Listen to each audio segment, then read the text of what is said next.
Bueno, yo me llamo Raquel Gutiérrez y soy mexicana y estoy en Córdoba, Argentina, y contenta de estar acá y bueno, agradecida de tener posibilidad de conversar un ratito con ustedes. Esta cuestión que mencionan y que les interesa es algo que realmente nos parece relevante, porque por lo general las luchas anticapitalistas o las luchas contra el capital, las luchas contra el poder colonial y las luchas contra la estructura patriarcal de lo social se han presentado como torrentes separados. Sin embargo, creemos nosotros que es parte, digamos, de el habitar una mirada dominante que nos impone estar insertos en un mundo donde hay un conjunto de apariencias en nuestra comprensión de lo real, que es la que nos hace fragmentar ese conjunto de dimensiones de la lucha. Lo plantearía así.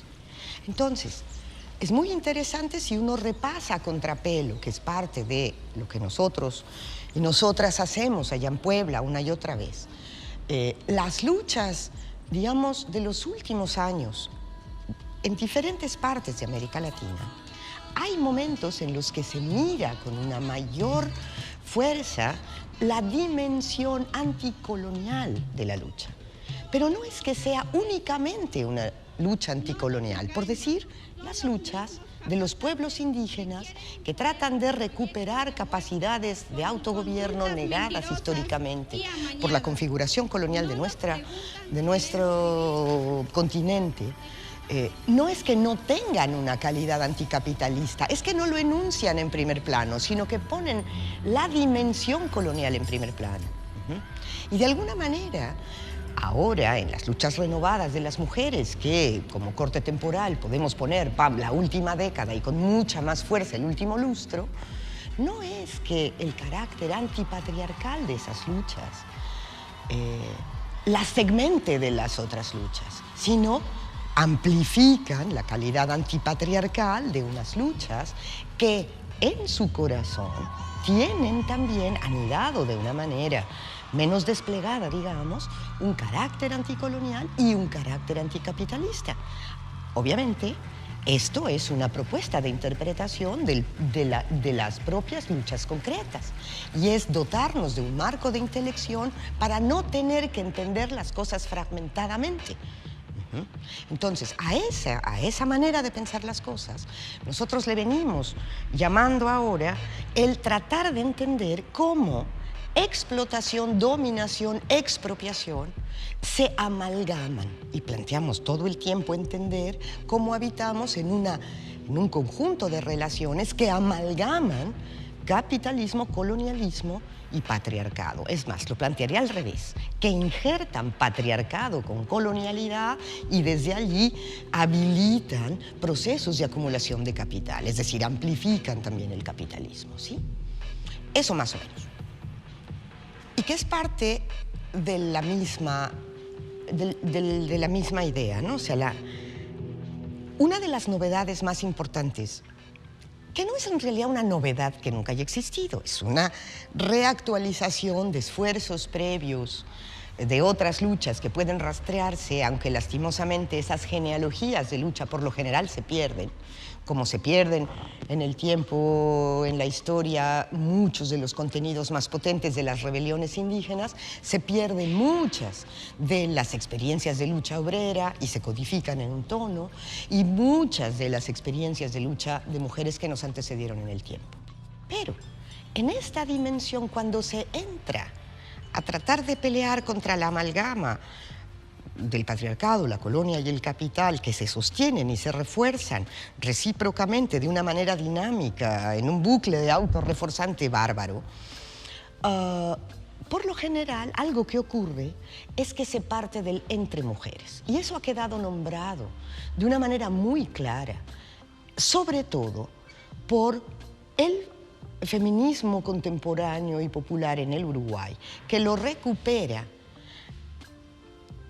la enunciación de ciertas experiencias de las luchas italianas. Y no es que en otros lugares no ocurra. es que en este lugar que estoy mencionando, estas compañeras han logrado nombrarlo con claridad, distinguiéndolo y entonces jalando un hilo de memoria, ¿sí? Jalando un hilo de memoria de otras anteriores. Y eso hace sentido. Hace sentido porque permite explicar esfuerzos que, por decir, en las luchas, en la ola de lucha revolucionaria de los años 60, 70, ¿no? Era una demanda, al menos en Mesoamérica, en la América Central y en México, había una lucha muy importante por la organización específica y autónoma de mujeres, ¿no?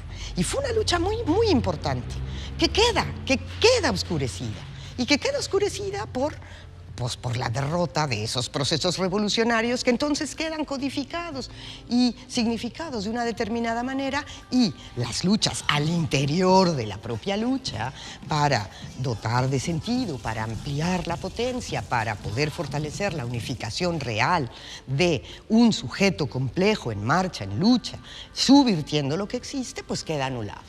Entonces, esta recuperación del entre mujeres habilita pensar la importancia de la dimensión antipatriarcal de la lucha anticapitalista y anticolonial actualmente, porque permite una cosa, permite que las mujeres desborden el conjunto de mediaciones que hace a la estructuración patriarcal de lo social, en particular las mediaciones patriarcales que se fundan en establecer separaciones entre las mujeres, que se fundan en establecer antagonismos, diferencias irreconciliables entre las mujeres.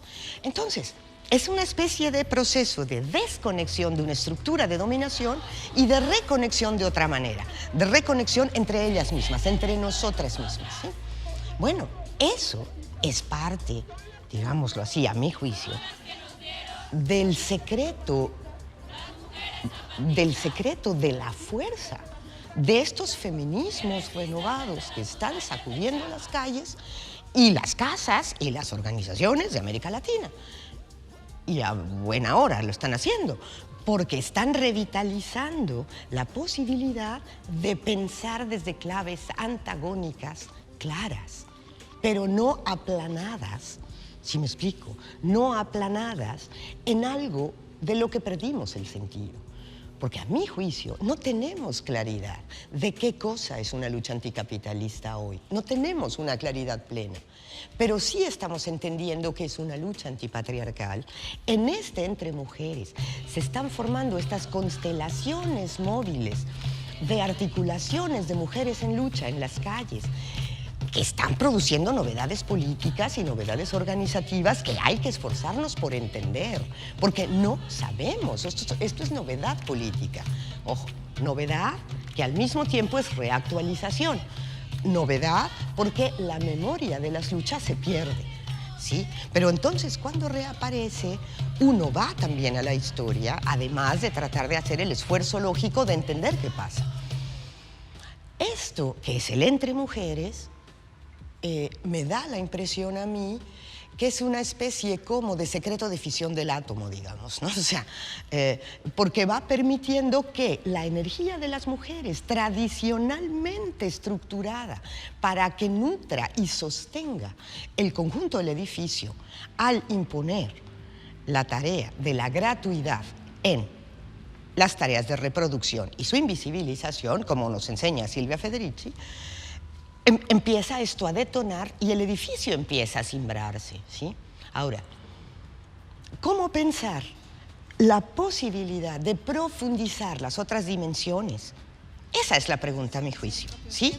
Y eso es lo que es muy importante. Y no segmentar otra vez las cosas y apelar a luchas fragmentarias. Es decir, venimos saliendo de luchas fragmentarias de la mano del entre mujeres y venimos auspiciando, permitiendo, venimos generando una capacidad renovada de politización del mundo social que está impugnando el mundo público, que está impugnando procesos de acumulación. Bueno, hay que hacer esfuerzos para entenderlo. Como suele pasar, las luchas casi siempre corren delante de la teoría que va tratando de ir entendiendo cosas, ¿no? Y lo que yo estoy tratando de decir son las pistas que colectivamente vamos nosotras produciendo para más o menos tratar de ir entendiendo esto que está bulliendo.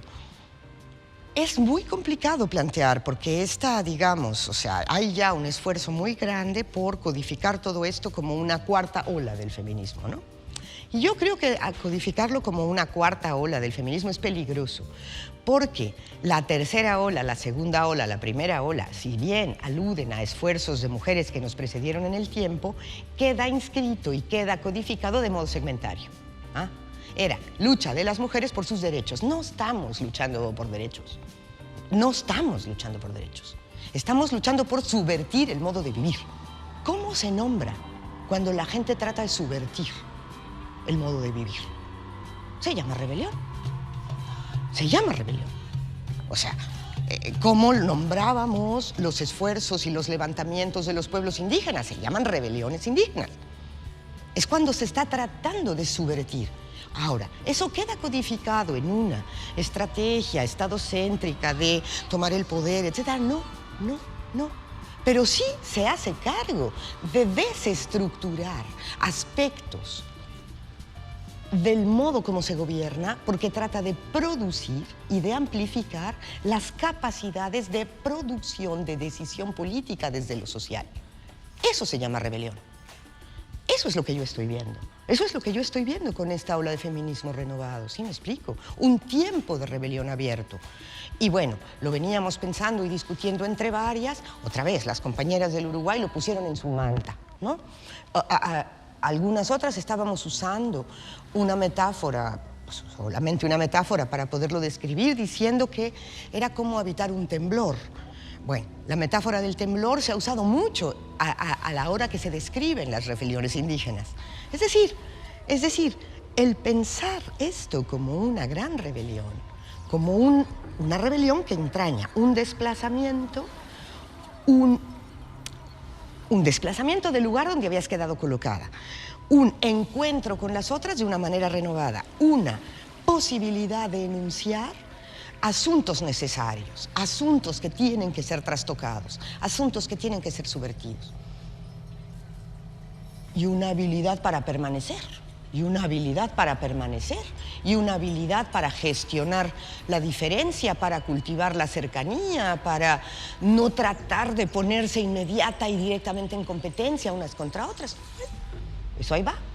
Y sobre eso hay que pensar. Es decir, al menos yo, eso, que es lo más interesante de lo que está pasando, es en lo que estoy pensando, ¿no? Y también veo que la ofensiva está muy dura. O sea, la ofensiva contra esta rebelión feminista de las luchas de las mujeres, esta reactualización de una capacidad de antagonizar, de movilizar, de enunciar, está siendo objeto de un proceso, digamos, de cercamiento, de una contraofensiva bárbara, ¿no? Aquí en Argentina, bueno, la ofensiva financiera que está sufriendo el país en su conjunto es también, no es únicamente, pero es también contra la capacidad de lucha recuperada por las mujeres en la calle. Es también contra eso, ¿sí me explico? Y es por lanzar nuevos procesos de acumulación de capital, por consolidar formas del capital financiero, por impedir otras unificaciones, en fin, pero también es contra eso. Eso me parece que es muy importante pensarlo, ¿no? La ofensiva religiosa es una barbaridad.